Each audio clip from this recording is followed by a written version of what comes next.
చంద్రబాబు నాయుడు గారి పైన లోకేష్ గారి పైన ఏడవడానికి ఉదయాన్నే సాక్షిలో కొమ్మినేని శ్రీనివాస్ ఒక డిబేట్ పెట్టాడండి. ఆ డిబేట్లో లక్ష్మీ పార్వతి, కొమ్మినేని శ్రీనివాసు అలాగే ఇంకొక మేధావిని తీసుకొచ్చారు. సిటీలో ఉన్న మొత్తం స్క్రాప్ ఇక్కడే ఉందేంట్రా? రాష్ట్ర ప్రజల గురించి, పరిపాలనా విధానాల గురించి లక్ష్మీ పార్వతి నీతులు చెప్తుంది. నాకు నీతులు చెప్పకరా. ఎవరో ఒక వ్యక్తి, ఆయన పేరు ఏదో రాజుగారంట, చూసాడు ఒళ్ళు అన్నట్టుంది. రామచంద్ర వీడు ఓరాక్షన్ భరించలేకపోతున్నాను రా. రేయ్ నేను చెప్పేదాకా లైన్ కట్ చేసావు అనుకో పొడిచి పడతావు. ఎందుకేంట్రా చుత్తాగా ఇప్పుడు చూడు డైరెక్ట్గా కాలర్స్ని తీసుకుంటారు కదా, లైవ్ జరుగుతున్నప్పుడు కొంతమంది కాలర్స్ని తీసుకుంటారు అనమాట. వందనా నెక్స్ట్ కాల్ రిసీవ్ చేసుకో. రాజు గారు భీమవరం నుంచి. రాజు గారు నమస్కారం, మాట్లాడండి. నమస్కారం సార్. నమస్తే, మాట్లాడండి. మిమ్మల్ని చూస్తుంటే చాలా సంతోషంగా ఉంటది. మీ నవ్వులు చూస్తుంటే చాలా ముచ్చటేస్తుంది. నాకు కూడా నీ ఎంట్రీ చూస్తే చాలా ముచ్చటగా ఉంది సార్. ఆడదాని వల్ల రాజు రాజ్యాన్ని కోల్పోయారనేది పాత చరిత్ర సార్.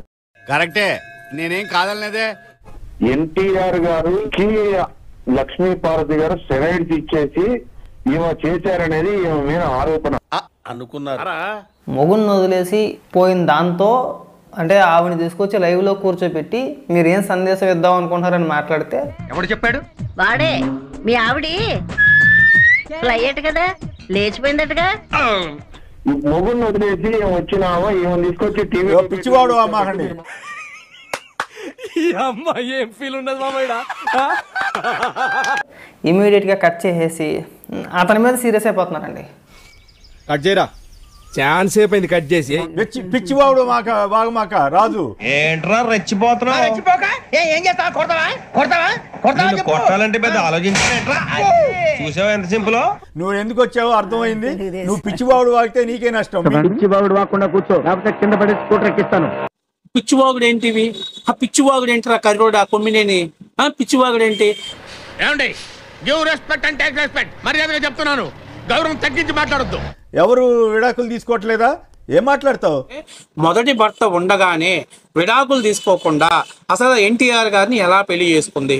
ప్రాణానికి ప్రాణంగా వేయించుకున్నారుగా అమ్మ, మనం చెప్పాలా ఏంటి? మీ ఇంట్లో ఆడవాళ్ళు లేరా? మీకేమి అక్కలు చెల్లెళ్ళు లేరా? ఆడపిల్లలంటే ఆట బొమ్మలా కనపడుతున్నారా నీకు? ఇలాంటి ఊరికే వదిలేయకూడదండి వీడిని. మొగుడిని వదిలేసిపోయిన ఆవిడని తీసుకొచ్చి మీరు టీవీ డిబేట్లో కూర్చోబెట్టి అసలు మీరు ఏం చెప్పాలనుకుంటున్నారు అనే కదా ఆయన అడిగిన క్వశ్చన్. దాంట్లో తప్పే ఉంది. శేఖర్, నీకు తప్పనిపించలేదా? తప్పేంటి? అటు అనవసరమైన విషయాల్లోకి వెళ్ళి మీరు మహిళలను అవమానపరిస్తే ఒప్పుకునేది లేదు. ఆడపిల్లైతే చాలు, ప్రతివాడు సంఘసేవకుడే. మహిళలు అవమానపరిచే వాళ్ళేమో మీకు గొప్ప నాయకులా?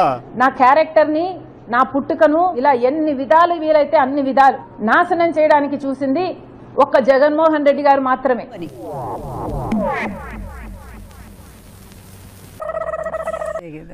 వీళ్ళేమో ఆవిడ జీవితం ఆవిడ ఇష్టం, నువ్వెవడు చెప్పడానికి? కొడితే పళ్ళు రాలిపోతారు. అవును రే, నువ్వు సాఫ్ట్వేర్ ఇంజనీర్ వా? అండర్వేర్ కే దిక్కులేదు, సాఫ్ట్వేర్ ఎక్కడ ఉంది సార్? రేపు నీ ఇంట్లో ఇట్లాంటి జరగని ఏమైనా గ్యారంటీ ఇస్తావా? బుద్ధి ఉండాలి అట్లాంటి మాట్లాడటానికి. న్యూస్ అవుతుంటే మధ్యలో బుద్ధి లేకుండా అడ్డు వస్తానండి సార్. ఇదిగా న్యూస్ పేపర్ చదవడం కూడా న్యూసేనా? న్యూసెన్స్. ఆవిడ విషయంలోనే కాదు, ఎవరి విషయంలో అయినా సరే నేను పొరపాటును కూడా ఒప్పుకోను. అది నీ అమ్మ ఎక్కడ చూసిన రాజశేఖర్ రెడ్డి గారి బిడ్డని, చంద్రబాబు అన్ని మా కబుర్లు ఎందుకు? అందుకు మీరు చరిత్రలో నిలిచిపోతారు జగన్మోహన్ రెడ్డి గారు. శ్రీరెడ్డికి మద్దతుగా పాడేరు వైసీపీ ఎమ్మెల్యే మచ్చరాజా విశ్వేశ్వరరావుతో పాటుగా అనకాపల్లి టౌన్ స్టేషన్ దగ్గర పెద్ద ఎత్తున వైసీపీ నాయకులు చేరుకున్నారు. ముందు నువ్వు పూర్తిగా నిక్కచ్చిగాడు. చాలా తీవ్రమైన ఖండిస్తున్నాను. నువ్వు చాలా నీచంగా మాట్లాడావు. ఇప్పుడు ఎక్కడ కొట్టాలరా నిన్ను? కొట్టకుండా పనే మార్గం లేదా? ఉంది. అబ్బా, అర్థవంతంగా మాట్లాడండి, తప్పు లేదు. కానీ పిచ్చివాడు అయితే ఈ అమ్మాయి ఇలాంటి వాళ్ళు ఉంటారా? డాక్టర్లు ఎవరైనా ఉంటే తీసుకెళ్ళి చూపించండి ముందు. 1 మినిట్ ఆశీర్వదించండి మావయ్య.